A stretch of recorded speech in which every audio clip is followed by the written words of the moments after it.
Lieutenant Commander Jake Morrison walked through the crowded market district of Meridian Point Station with his daughter's hand tucked safely in his own. And he felt something close to peace for the first time in months. His 6-year-old daughter, Lily, chattered excitedly about the alien fruits on display at a Yulathi merchant stall, her brown eyes wide with wonder at the bioluminescent purple spheres that pulsed with soft light. "Can we get one, Daddy?" she asked, tugging at his sleeve with the persistence only a child could manage. Jake smiled down at her, his weathered face softening in a way his fellow officers rarely saw. And he nodded toward the merchant who wrapped one of the glowing fruits in protective film. The diplomatic security officer had been stationed on this massive Galactic Council space station for 3 years now, far from the battlefield where he had earned his reputation and his nickname.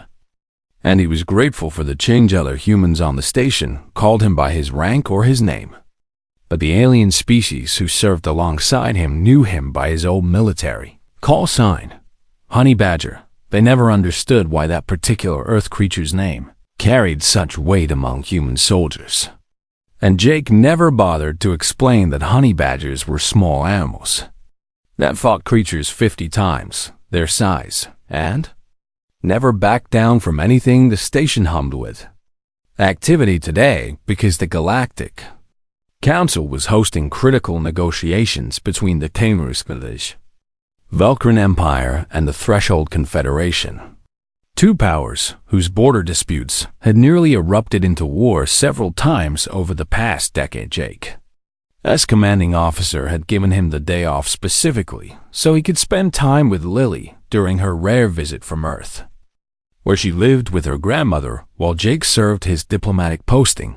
"The blue ones look like Earth blueberries," Lily observed, pointing at another merchant's display with the scientific curiosity she had inherited from her late mother, a xenobotanist who had died during a research expedition when Lily was only 2. Jake made a mental note of which stall sold the blue fruits so he could buy some before Lily returned to Earth tomorrow. And he guided her toward the central plaza where street performers from a dozen different species entertained the crowds. A 4-armed Yulathi juggler kept 9 crystalline spheres spinning in complex patterns, while a group of threshold musicians played instruments that produced sounds no human ear could fully process, creating harmonies that seemed to vibrate through the air itself. Lily laughed and clapped her hands as the juggler added 3 more spheres to the pattern, and Jake felt his communication device buzz against his wrist with an incoming priority message. He glanced at the screen and saw it was from Captain Helen Price, his closest friend on the station and a fellow veteran of the border wars where they had both served in the Human Defense Corps. The message was brief. "Security alert. Stay in public areas. Situation developing with Velkran extremist group." Jake's training kicked in immediately, and he scanned the crowd with new eyes, noting exit points and potential cover positions while keeping his expression neutral so Lily wouldn't sense anything wrong. He sent back a quick acknowledgement and began casually steering Lily toward the nearest security checkpoint where armed guards maintained order, his hand resting on her shoulder in what appeared to be an affectionate gesture but was actually a protective positioning. They were 15 meters from the checkpoint when the world exploded into fire and chaos. The plasma charge detonated in the center of the market district with a sound that seemed to tear reality apart. And Jake's body moved on pure instinct, honed by years of combat experience. He threw himself over Lily, his larger frame covering her completely as the shock wave rolled outward like an invisible hammer. And he felt the searing heat wash over his back as stalls and structures disintegrated into burning fragments. His ears rang with a high-pitched whine that drowned out all other sound, and he could smell the acrid stench of melted metal and burning synthetic materials mixed with something worse, something organic. When the immediate danger passed, Jake pushed himself up on trembling arms and looked down at his daughter. And his heart stopped. Lily's eyes stared up at nothing, her small face peaceful, as if she had simply fallen asleep. But the unnatural angle of her neck and the blood seeping from her ears told a different story. The shockwave had been too powerful. The kinetic force too great for a child's fragile body to withstand, even with his protection. And Jake heard a sound he didn't recognize as his own voice screaming her name, gathered her into his arms, and rocked back and forth, his mind refusing to accept what his eyes could see. And he was dimly aware of other voices shouting and emergency alarms wailing throughout the station. Security personnel in their distinctive blue armor rushed past him toward the epicenter of the blast, and medical teams began arriving with floating stretchers and emergency equipment. Captain Helen Price found him there among the wreckage and the bodies, still holding Lily and whispering her name like a prayer. And she knelt beside him with tears streaming down her face. "Jake," she said softly, her hand on his shoulder. But he didn't respond or even acknowledge her presence. Emergency crews tried to take Lily from him, but he wouldn't let go until Helen gently explained that they needed to take her to the medical bay, that there were procedures that had to be followed. And finally his arms loosened enough for them to lift his daughter's body onto a stretcher station. Commander Questor Venn arrived at the scene an hour later, his forearms gesturing in the Ulathi expression of deep sorrow. And he approached Jake, who sat motionless on a bench while medical personnel treated the burns on his back. "Lieutenant Commander Morrison," then said in his carefully practiced human English, "I cannot express how deeply sorry I am for your loss and for this attack on our station." Jake stared straight ahead and said nothing.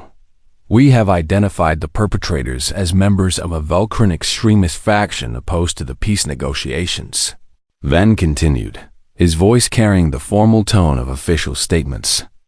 "They will be found and brought to justice through proper diplomatic channels." The Velcrin ambassador arrived shortly after, flanked by his security detail. And High Chancellor Drex was a tall figure with gray skin and 4 eyes that blinked in sequence. "Human Morrison," Drex said in the cool, measured tone that Velcrin nobility used for all occasions. "The Velcrin Empire extends its condolences for the casualties of this unfortunate incident." Jake's hands clenched into fists, but he remained silent. "We must understand that in any political action there are unfortunate consequences," Drex continued, apparently unaware of the growing tension in Jake's posture. "These casualties, while regrettable, must be viewed as collateral damage in the service of greater political discourse." The word collateral seemed to hang in the air like a physical thing, and Helen's eyes went wide with horror as she recognized the mistake that had just been made. Jake stood up slowly, his burned back protesting the movement, and he looked directly at High Chancellor Drex with eyes that held no emotion at all. "Collateral," Jake repeated softly, and something in his voice made the Velcrin ambassador take an involuntary step backward. "Yes. Collateral damage is an unfortunate reality of political conflict," Drex said, recovering his composure. "The Velcrin Empire will of course provide appropriate financial compensation through standard diplomatic protocols." Jake nodded once and walked away without another word. And Helen watched him go with a growing sense of dread. She turned to Commander Venn and spoke quietly but urgently. "Sir, you need to understand what you just allowed to happen. I understand this is tragic, but these matters must be handled through proper channels," Venn replied, his attention already turning to the security reports. "Sir, do you know why we call him Honey Badger?" Helen asked. And Venn's third eye blinked in confusion at the apparent change of subject. "Some Earth creature, I believe, though I fail to see the relevance. Honey badgers are the most fearless predators on Earth," Helen said, her voice low and intense. "They attack lions, they fight venomous snakes. They never stop, and they never back down. And Jake earned that name at the Battle of Proxima Ridge. Captain Price, I understand you served with Morrison. But one grieving human does not present a security threat to this station or to the Velcrin Empire. Ven said dismissively. Helen looked toward where Jake had disappeared into the crowd and shook her head. You just called his 6-year-old daughter collateral damage, she said quietly. You have no idea what you've started.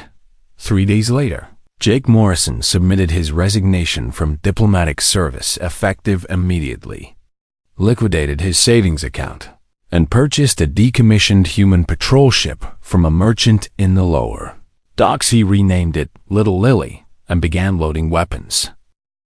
The patrol ship had seen better days, but Jake Morrison didn't need it to be pretty. He needed it to be functional and deadly. And the aging vessel met both requirements perfectly. Spent 48 hours in the lower docks, stripping out every non-essential system from the crew quarters to the galley, replacing comfort with firepower and converting empty spaces into ammunition storage. A human arms dealer named Greg Parker watched him work from across the bay and finally approached with a knowing look in his weathered eyes. Heard about your daughter, Greg said without preamble, and Jake's hands paused in their work for just a moment before continuing to install a targeting computer. Everyone in human territory heard about it by now. Jake said nothing, but Greg continued anyway. Also heard what that Velcrin bastard called her. I'm buying weapons, Jake said flatly, not looking up from his work. You selling or just talking? Greg smiled without humor and pulled out a datapad with a list of available hardware. These are the official prices, he said, showing Jake the screen. Then he swiped to a different page with much lower numbers. And these are the prices for someone doing what needs doing. Jake glanced at the second list and saw military-grade plasma cannons, shield generators rated for ships 3 times this size, and ammunition that technically wasn't legal in Council space. The shield generator is on the house, Greg added. My kid is 8 years old, and someone called your girl Collateral. So yeah, I'm helping.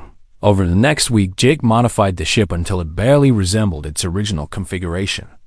And other humans in the merchant quarter quietly provided supplies without asking questions or reporting his activities to station security.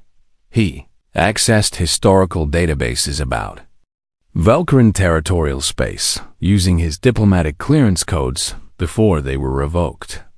And he downloaded star charts showing every outpost and station in the Empire's outer regions. Commander Quester Ven discovered Jake's departure only after the ship had been gone for 6 hours, and he immediately filed a warrant for arrest on charges of violating resignation protocols and unauthorized departure. This human has clearly suffered mental trauma from his loss, Ven explained to the Council Security Committee. But we must maintain order and ensure he faces proper psychological evaluation. High Chancellor Drex attended the meeting via holographic projection from his embassy suite and waved one hand dismissively at the concern. One emotional human with a small ship presents no threat to the Velcrin Empire, he said with the condescending tone that had made him unpopular among the other council members. Our security forces will locate him and return him for treatment. Captain Ellen Price sat in the back of the chamber, listening to the discussion, and finally stood to address the committee with respect. Commander Ven, I don't think any of you understand what Jake Morrison is capable of or what you've set in motion, she said clearly. Captain Price, your service record indicates you served with Morrison during the border wars, Ven acknowledged. But surely you don't believe one person can threaten an interstellar empire. Helen walked to the front of the chamber and activated the main display screen, pulling up classified military records from the human database. This is the Battle of Proxima Ridge, she said, and combat footage filled the screen showing a fortified position under heavy assault. Jake Morrison and his squad were assigned to hold this communications relay against enemy forces for 6 hours until reinforcements arrived. The committee members watched as the footage showed wave after wave of attacks against the human position. His entire squad was killed in the first 2 hours. Helen continued. Jake held that position alone for 3 days with no reinforcements, no resupply, and no relief. The footage showed a single human figure moving through the wreckage of the fortification, using damaged equipment for cover and firing with methodical precision. He killed or wounded over 200 enemy soldiers. Helen said quietly. He earned the call sign Honey Badger because, like that Earth animal, he never stopped fighting no matter how impossible the odds. Impressive for a human, Drex commented. But irrelevant to current circumstances. You called his daughter collateral damage, Helen said, turning to face the Velcrin ambassador's hologram. And now you think he's going to follow diplomatic protocols and proper channels. If he engages in violence, he will be classified as a terrorist and hunted accordingly. Drex replied coldly. Helen shook her head and returned to her seat, knowing nothing she said would change their minds until it was too late. Jake Morrison found the first Velcrin extremist cell hiding at a supply station in neutral space near the border of Council jurisdiction. And he didn't announce his presence or demand their surrender. His ship emerged from a debris field, where he had been waiting for 6 hours. Weapons already charging as the targeting computer locked onto the extremist vessel. The plasma cannons fired in a synchronized burst that overwhelmed the smaller ship's shields in seconds. And the hull breached in 3 places simultaneously as atmosphere vented into space. Jake followed up with kinetic missiles that tore through the dying vessel's engine core. And the resulting explosion lit up the darkness like a small sun. He spent 10 minutes scanning for escape pods or survivors, but found none. Then he activated the communications array and broadcast a simple message on all Velcrin frequencies. 1. The message was received by Velcrin military installations across 3 sectors, and within an hour it reached High Chancellor Drex's personal communication system. What is the meaning of this? Drex demanded of his security chief, a career military officer named Commander Zrel, who had been tracking extremist activities for years. The ship that was destroyed belonged to the cell that carried out the Meridian Point attack, Zrel explained, pulling up identification records. This human somehow located them despite our intelligence services spending days searching. One human did what our entire security apparatus could not, Drex said, his 4 eyes blinking in disbelief. He was human military intelligence during their wars, Drell noted. And he appears to have help because the targeting data he used came from classified Velcrin databases back on Meridian Point Station. Commander Venn convened an emergency meeting with human diplomatic staff to discuss the situation. Ambassador Patricia Stone represented Earth's interests on the council, and she listened to Venn's demands that human authorities apprehend Jake Morrison with an expression of cold neutrality. Ambassador Stone, we need Earth's cooperation in locating and stopping this individual before he commits further acts of violence. Venn said formally, Lieutenant Commander Morrison is no longer under Earth jurisdiction. Patricia replied in a tone that could freeze helium. He resigned his commission and left council space of his own accord. But surely, Earth has resources to track and apprehend one of its own citizens.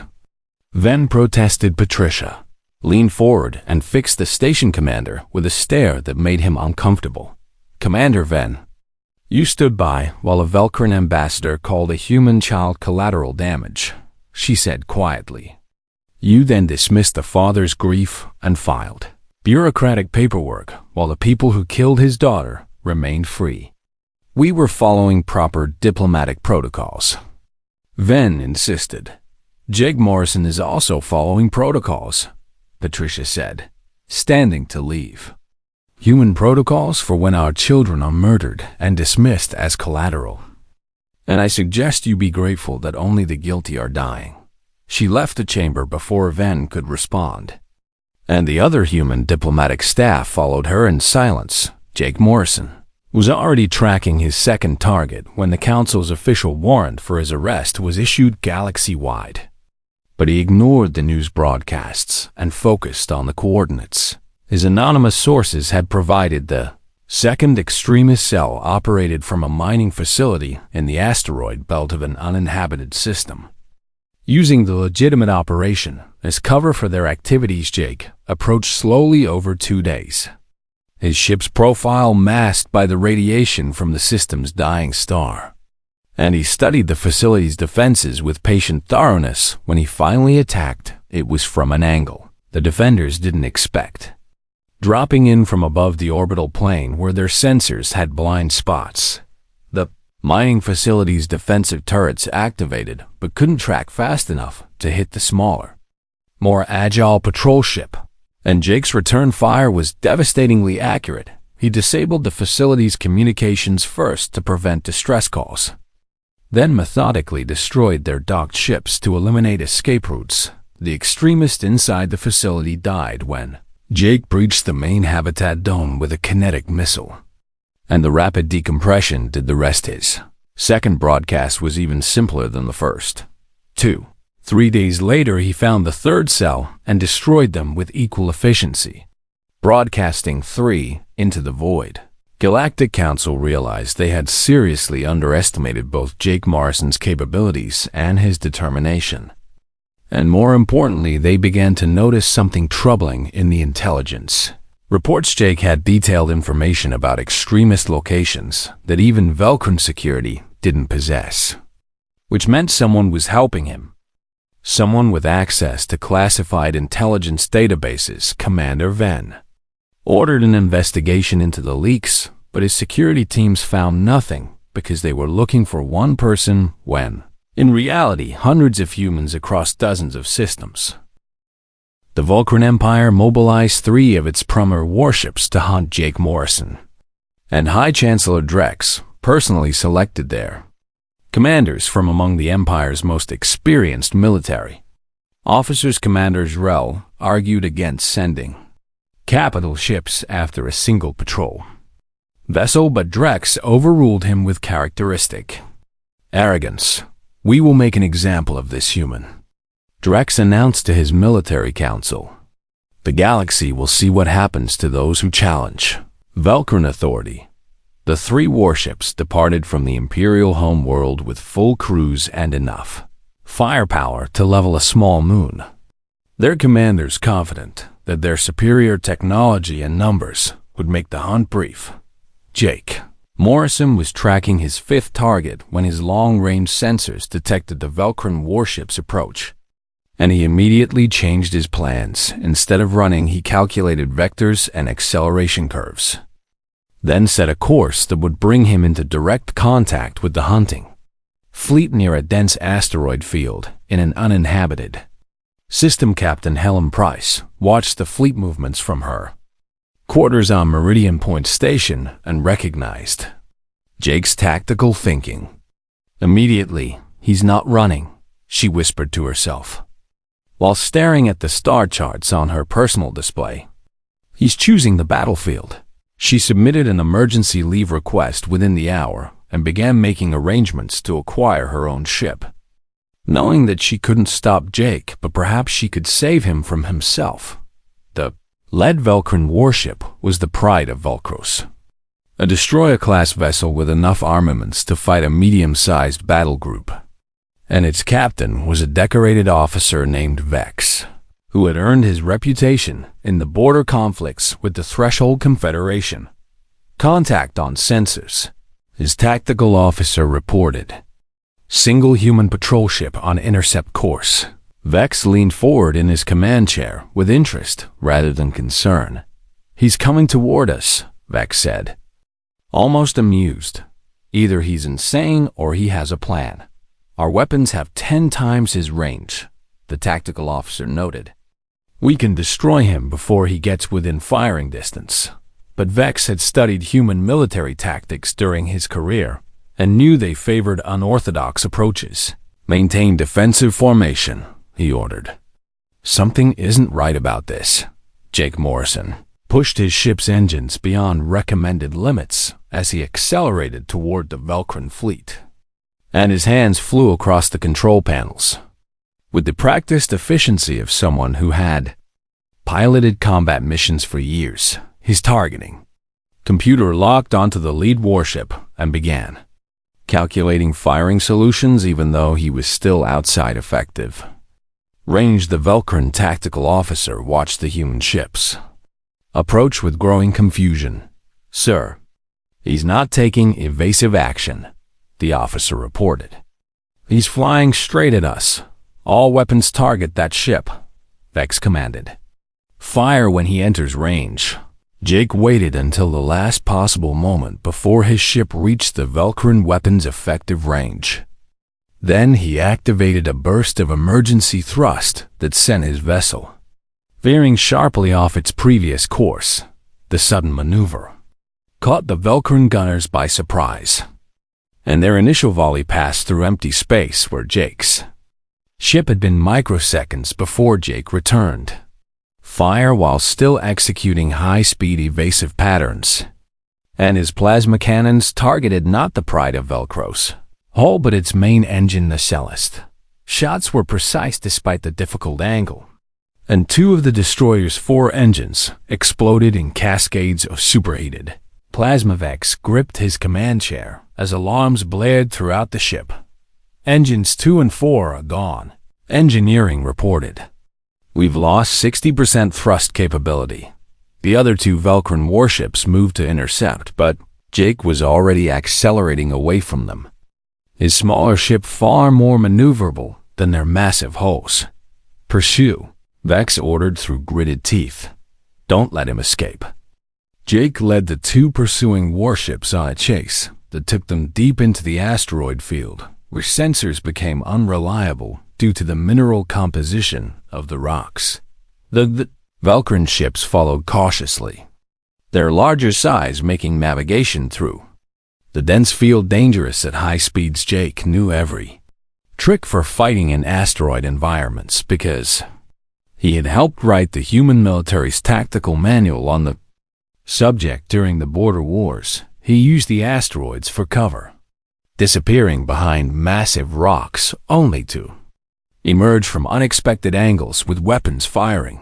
The pursuing ships took damage from both Jake's attacks and from asteroids they couldn't avoid quickly enough. After 2 hours of this deadly game of hide and seek, Jake reversed course and headed back toward the pride of Velcros, which was still limping along on reduced power.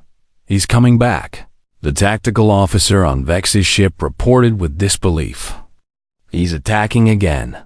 The disabled destroyer was helpless to maneuver as Jake's ship made a high-speed attack run, his missiles targeting the remaining engines and critical systems. "All hands abandon ship," Vex ordered as explosions tore through his vessel's engineering sections. "Get to the escape pods." Jake watched the escape pods launch and made no move to target them. Then he broadcast his 5th message. 5.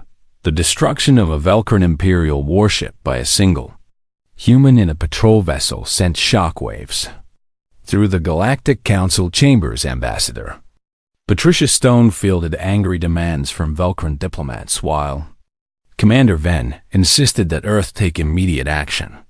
To stop Jake Morrison, he destroyed a military vessel. Drex raged via holographic projection. "This is an act of war." Patricia remained unmoved by the outrage. That military vessel was hunting him with the intent to kill. She replied calmly. He defended himself according to his rights under galactic law. "He is a criminal with a warrant for his arrest," Drex shouted, his 4 eyes blazing with fury. "He is a father seeking justice for his murdered child." Patricia shot back. "A child your government's extremists killed, and you called collateral damage." The council chamber erupted in arguments as species took sides in the growing conflict. Several non-human council members began privately questioning whether the council should be protecting Velcrin officials who had funded terrorism. The political pressure on High Chancellor Drex intensified as more details emerged about the connections between his government and the extremist cells. Meanwhile, Jake Morrison continued his methodical campaign. striking targets across Velcron space with increasing boldness. He hit a corporate headquarters that had provided financial backing to the extremists, but not before an anonymous human hacker called in a false gas leak warning that evacuated the building when Jake's missiles turned the empty structure into rubble. The message was clear. I can reach you anywhere, and I'm giving you more mercy than you gave my daughter. His sixth broadcast was simple. 6.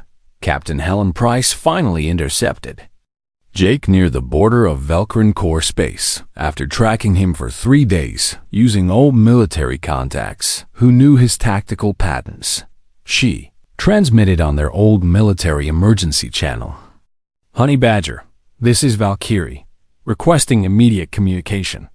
Jake's response came after a long pause. Helen, you shouldn't be here. Jake, we need to talk before you do something you can't come back from, Helen said, her ship matching his course and speed. They met on an abandoned mining platform in neutral space, both wearing their environmental suits and facing each other across a dusty conference room that hadn't been used in years. Come back with me, Helen said without preamble. You've made your point, and the entire galaxy is talking about what happened to Lily. Jake shook his head slowly. My point isn't made until every person responsible is dead or in custody, he replied quietly. And we both know the council wasn't going to do anything about the people who funded this. Lily wouldn't want you to die for revenge, Helen tried. But Jake cut her off. This isn't just about Lily anymore, he said, his voice carrying an edge of something cold and final.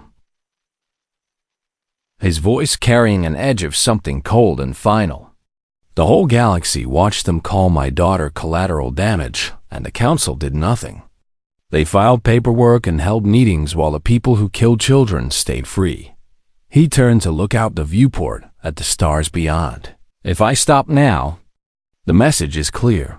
You can kill human children and face no real consequences, Jake continued. How many more kids die in political incidents if I back down? Helen felt tears threatening, but she blinked them away. The council is starting to fracture over this, she said. Several species are questioning Velcron claims and demanding investigations. Good, Jake said simply. That means it's working. Jake, they're going to kill you eventually, Helen said desperately. Even you can't fight an entire empire alone. I know, he acknowledged. But I can make them pay a price that ensures they never dismiss another child as collateral. He checked his chronometer and prepared to return to his ship. Let me help you then, Helen offered. Let me run interference with council forces or provide intelligence support. No, Jake said firmly. I won't let you sacrifice your career and your future for my war. They looked at each other for a long moment, both understanding this might be the last time they saw each other alive. Take care of yourself. Valkyrie, Jake said softly, using her old call sign. You too. Honey Badger, Helen replied, her voice thick with emotion. Jake Morrison left the mining platform and set course for Velcron core space while Helen watched his ship disappear into the darkness. Returned to Meridian Point and submitted her report to Commander Venn, explaining that she had failed to convince Jake to stand. The trial of High Chancellor Drex took place on Unity Station, a neutral human facility that served as a judicial center for cases involving multiple species. Jake Morrison delivered his prisoner to human authorities and then testified as the primary witness for the prosecution.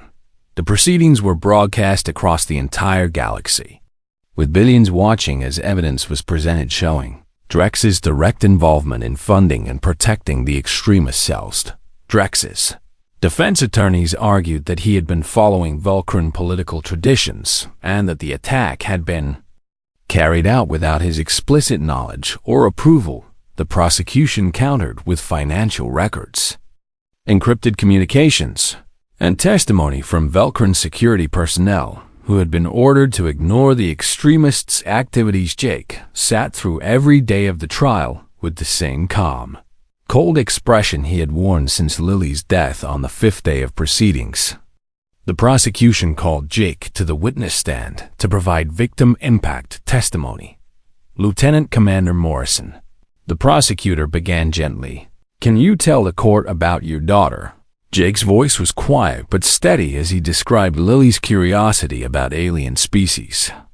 Her love of drawing, her dreams of becoming a botanist. She was 6 years old, Jake said, and she died because the High Chancellor thought political violence against civilians was an acceptable tool of statecraft. He looked directly at Drex across the courtroom. He called her collateral damage. Jake continued, as if her life didn't matter, as if she was just an unfortunate side effect of politics. The courtroom was silent as Jake spoke about holding his dying daughter in his arms while station security arrived too late. "I served my species in diplomatic corps because I believed in peaceful cooperation between species," Jake said, "but when they killed my daughter and dismissed her as collateral, the council did nothing except file paperwork." He paused, and his voice took on an edge of steel. "So I did what any father would do," Jake said. "I made sure everyone responsible faced consequences." The trial continued for 3 more weeks as evidence accumulated and witnesses testified. 17 other Velcrin officials were charged as co-conspirators in the terrorist attack, including intelligence officers and corporate executives who had provided funding. Captain Helen Price attended the trial and testified about her conversation with Jake on the mining platform. "He told me this wasn't just about his daughter anymore," Helen said to the court. "He said if he backed down, the message would be clear that human children's lives don't matter." Ambassador Patricia Stone also testified about the diplomatic failures that had led to the crisis. The Galactic Council had opportunities to provide justice through proper channels. She stated clearly, instead they dismissed Lieutenant Commander Morrison's grief and protected the people responsible for his daughter's murder. On the final day of testimony, High Chancellor Drex took the stand in his own defense. His attorneys had advised against it, but Drex insisted on speaking. "I acknowledge that I made errors in judgment." Drex began carefully, but the prosecutor immediately challenged him. "Errors in judgment," the prosecutor repeated. "Is that what you call funding terrorism?" "I was protecting what I believed were political activists," Drex said. "I did not intend for civilians to be harmed, but when they were harmed, when a 6-year-old child died, you called her collateral damage," the prosecutor said sharply. Drex had no response that wouldn't damn him further. The verdict came down 3 days later, after the tribunal judges deliberated on the evidence. High Chancellor Drex was found guilty on 17 counts, including accessory to terrorism, conspiracy to commit murder, and obstruction of justice. 13 other Velcrin officials received similar convictions, while 4 were acquitted due to insufficient evidence. The sentencing phase took another week, with arguments presented about appropriate punishments for officials of Drex's rank. The tribunal ultimately sentenced Drex to 30 years in a human correctional facility and ordered him to pay substantial financial reparations to all victims' families. The other convicted officials received sentences ranging from 10 to 25 years. More importantly, the Velcrin Empire issued a formal public apology for the attack and admitted that their government had failed to prevent terrorism within their own territory. They established a memorial fund in Lily Morrison's name that would support victims of political violence across the galaxy. The Galactic Council convened a special session to address the systemic failures that had allowed the crisis to develop. Commander Quester Venn stood before the assembly and presented a series of reforms that became known as the Morrison Protocols. "We failed Lieutenant Commander Morrison and his daughter," Venn said plainly. "We hid behind diplomatic procedure while a father's grief was dismissed and a child's death was minimized." The Morrison Protocols established new standards for investigating attacks on civilians in diplomatic zones, created faster mechanisms for prosecution of political violence, and specifically prohibited the use of terms like collateral damage when referring to civilian casualties. Every species on the council voted in favor of the reforms except the Velcrin Empire, who abstained after the trial concluded. Jake Morrison stood on the observation deck of Unity Station and looked out at the star's captain. Helen Price found him there and stood beside him in comfortable silence. "What will you do now?" Helen asked. After several minutes, Jake shrugged slightly. "I can't go back to diplomatic service," he said, "and I'm not sure I want to." "Have you thought about teaching?" Helen suggested. "The military academy could use instructors with your experience." Jake considered this but shook his head. "I'm going to start a foundation," he said quietly, "in Lily's name, to help families who lose children to political violence." "That's good," Helen said. She would have liked that. Jake pulled out a small data pad and showed Helen the preliminary plans. The Lily Morrison Foundation will provide legal support, financial assistance, and advocacy for victims' families, he explained, and will work to prevent the kind of diplomatic failures that let this happen. Over the following months, Jake established the foundation with help from volunteers across human space. Many of the people who had supported his hunt for justice now offered their time and resources to build something positive from the tragedy. The Foundation's first major initiative was lobbying for stricter security protocols in all Galactic Council facilities. Their second initiative was creating educational programs, teaching young people across the galaxy about the importance of protecting civilians. During political conflicts, Jake traveled to dozens of worlds, giving talks about Lily and about the consequences of dismissing innocent lives as acceptable losses. His reputation evolved from the honey badger who hunted terrorists to the father who changed galactic law. The Velcrin Empire underwent significant political changes in the aftermath of the trial. Drex's conviction triggered investigations into other government officials, and a reform movement swept through their society. Many Velcrin citizens had been horrified by their government's actions and the dismissive way Drex had spoken about human children. New Velcrin ambassador arrived at the Galactic Council, a younger official named Kira, who made her first act a formal visit to the Lily Morrison Foundation. Jake met with her in the Foundation's offices on Unity Station. "Lieutenant Commander Morrison," Kira began formally, "I cannot undo what my predecessor did or bring back your daughter." "No, you can't," Jake agreed quietly. "But I can promise that the Velcrin Empire has learned from this tragedy." Kira continued, "We have implemented new oversight for our intelligence services and created independent review boards for all covert operations." She placed a datapad on Jake's desk. "This is a complete list of every Velcrin citizen who contributed to the memorial fund in your daughter's name," Kira said. "Over 2 million people wanted you to know that not all Velcrin supported what happened." Jake looked at the numbers on the datapad and felt something shift in his chest. A small easing of the constant anger that had driven him for so long. "Thank you," he said simply. "We've also established the Lily Morrison Peace Prize," Kira added, "to be awarded annually to individuals who work to prevent political violence against civilians." Jake nodded, not trusting himself to speak after Kira left. Jake sat alone in his office, looking at a picture of Lily that he kept on his desk. It showed her laughing at something outside the frame, her brown eyes bright with joy. "I did it, sweetheart," he whispered. "They'll never call another child Collateral again." The following year, Jake attended the first annual ceremony for the Lily Morrison Peace Prize on Earth.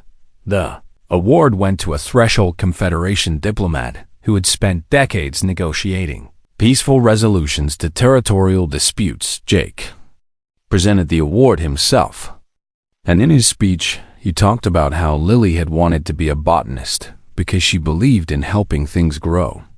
She would have wanted her memory to help grow peace instead of vengeance. Jake said to the assembled crowd, "So that's what we'll Captain Helen Price watched from the audience and felt tears streaming down her face. After the ceremony, she found Jake at the reception. "I'm proud of you," she said. "You turned your grief into something that will save lives." "I'm still angry," Jake admitted. "I don't think that will ever completely go away." "That's okay," Helen said. "The anger drove you to make changes that needed to be made, but Lily wouldn't." Jake Morrison had eliminated 14 of the 15 names on his original list, and the final name belonged to High Chancellor Drex himself. Evidence Jake had received from his vice anonymous human network proved that Drex had personally authorized funding for the extremist cells and had blocked multiple attempts by Velcrin security to arrest them before the Meridian Point attack. Jake transmitted his message directly to Drex's personal communication system, bypassing all security protocols with help from human cyber warfare specialists who operated in the shadows. "High Chancellor Drex," Jake's voice was calm and cold as ice. "You have 48 hours to surrender yourself to human jurisdiction for trial on charges of accessory to terrorism and murder, or I will come for you." The recording included detailed evidence of Drex's financial transactions with the extremist groups and communications showing he had ordered Velcrin security to ignore their activities. Drex watched the transmission with all four of his eyes wide in shock and fear. "This is impossible," he stammered to Commander Zrel. "How does he have access to classified Imperial records?" "Sir, we need to get you to a secure location immediately," Zrel said. "Already organizing evacuation procedures." "I am the High Chancellor of the Velcrin Empire," Drex shouted, recovering some of his arrogance. "I will not hide from one human terrorist." He convened an emergency session of the Galactic Council and demanded maximum security protection. "This human criminal has made direct threats against my life," Drex declared to the assembled ambassadors. "The Council must provide protection for all diplomatic personnel." Ambassador Patricia Stone sat in her designated seat and listened to Drex's demands with an expression of cold contempt. "High Chancellor Drex," she said when he finished speaking, "are you invoking diplomatic immunity?" "I am indeed," Drex replied. "As a Council ambassador, I am protected from arrest or harm." Patricia stood and addressed the chamber directly. "Diplomatic immunity applies to lawful diplomatic actions," she said clearly. "It does not protect individuals who fund terrorism and order the murder of children." The chamber erupted in arguments as various species debated the legal implications. Commander Venn attempted to restore order while simultaneously trying to coordinate security measures to protect Drex. The Velcrin Empire mobilized its home fleet, positioning dozens of warships around their capital world and the orbital stations where Drex maintained his residence military. Analysts studied Jake Morrison's previous attacks and tried to predict his approach vector, but his tactics had been so varied that establishing patterns proved impossible. Jake spent the next 24 hours preparing for what he knew would be his most difficult operation. The Velcrin home world was the most heavily defended location in their empire, with multiple layers of defensive satellites, patrol craft, and capital ships. A direct assault would be suicide, which is exactly why Jake knew they wouldn't expect him to triumph. Transmitted one final message to the human network that had been supporting him throughout his campaign. "Whatever happens in the next 48 hours, thank you all for believing that Lily's life mattered," he said. "Make sure the galaxy remembers why this happened." The message was distributed across human space within minutes, and something unexpected occurred. Dozens of human ships began quietly moving toward Velcrin space. Not military vessels, but civilian craft operated by merchants, miners, transport pilots, and former military personnel. They came from colonies across the galaxy, all converging on the border of Velcrin territory. Velcrin intelligence detected the movement and reported it to their military command with growing alarm. Sir, we're tracking 37 human vessels approaching our space, a sensor officer reported to Admiral Corvin, who commanded the home fleet. They're not responding to hail requests. Are they military vessels? Corvin demanded. Negative, sir. They appear to be civilian craft, the officer replied. But we're detecting weapon signatures that are inconsistent with standard merchant configurations. Admiral Corvin immediately understood the implications. They're supporting Morrison, he said quietly. If we engage his ship, those humans will intervene. He opened a priority channel to High Chancellor Drex. Sir, we have a situation developing that could escalate into armed conflict with human forces. Corvin explained. How many human ships? Drex asked, his voice betraying his nervousness. 37 confirmed. But more are arriving every hour, Corvin said. If this becomes a shooting war, sir, we're looking at potentially hundreds of human vessels. Drex felt the weight of his mistakes crushing down on him for the first time. Commander Ven on Meridian Point Station watched the same sensor data and felt a cold dread settling in his gut. He opened a communication to Ambassador Patricia Stone. Ambassador, you need to intervene with your people before this becomes a war, Ven said urgently. Patricia looked at him through the holographic display with eyes that held no sympathy. Commander Ven, those are civilian humans exercising their right to travel in neutral space, she said calmly. Earth government has no authority to order them to leave, but they're clearly preparing to support Morrison's attack on Velcrin space, Ven protested. Are they? Patricia asked innocently. Have any of them made threats or committed hostile actions?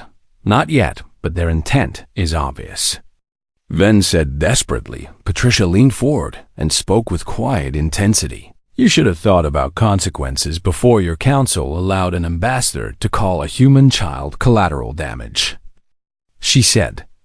Now you're discovering what happens when humans collectively decide that justice matters more than diplomatic protocols. She terminated the connection before Ven could respond. High Chancellor Drex watched the timer on Jake Morrison's ultimatum count down to 0. And with each passing hour, more human ships arrived at the border of Velcrin space. His own people were beginning to question his leadership as evidence of his involvement with the extremists spread through Velcrin media. Commander Jarrell presented him with intelligence reports showing that several Velcrin military officers were refusing to follow orders to engage human vessels. They're saying they won't start a war over your mistakes. Sir, Jarrell said bluntly, his patience with Drex finally exhausted when Jake Morrison's ship finally entered Velcrin space. He broadcast his approach on all frequencies. I am Jake Morrison, and I am here for High Chancellor Drex. His message was simple and direct. Any Velcrin ships that attempt to stop me will be engaged as hostiles. Admiral Corvin faced the most difficult decision of his career. He ordered his fleet to attack Jake's ship. The human vessels waiting at the border would almost certainly intervene, and the Velcrin Empire would be at war with humanity if he let Jake through. He was essentially abandoning his High Chancellor to face human justice. He opened a private channel to Drex. Sir, I need orders, Corvin said quietly. Drex sat in his secured chambers, watching the sensor displays as Jake Morrison's patrol ship moved steadily toward the capital world with 37 human vessels following at a Thayos distance. For the first time in his life, Drex understood that his arrogance and his dismissal of human grief had brought his entire empire to the brink of disaster. He thought about the little human girl whose picture he had displayed during his press conference, the child he had called collateral damage. Without a second thought, he remembered the cold fury in Jake Morrison's eyes when they had spoken on Meridian Point Station. Admiral Corvin, Drex said slowly. Stand down the fleet, sir, Corvin asked in disbelief. I said stand down, Drex repeated. Do not engage the human vessel. Corvin ended the transmission. and sat in his command chair for a long moment before issuing the orders throughout the Vulcan home fleet. Captains received the stand-down order with a mixture of relief and disbelief. Jake Morrison's ship approached the capital world unopposed. His weapons powered, but not firing. He transmitted directly to High Chancellor Drex's location.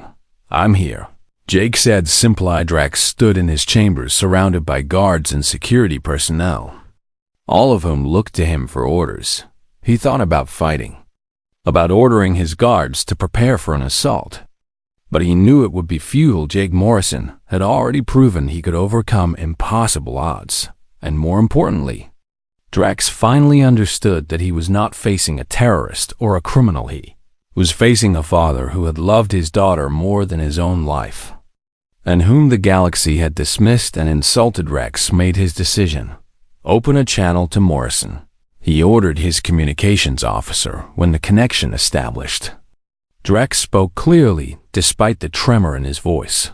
"I will surrender to human jurisdiction," he said. "But I have conditions." "You're not in a position to make demands," Jake replied coldly. "Not demands. Requests."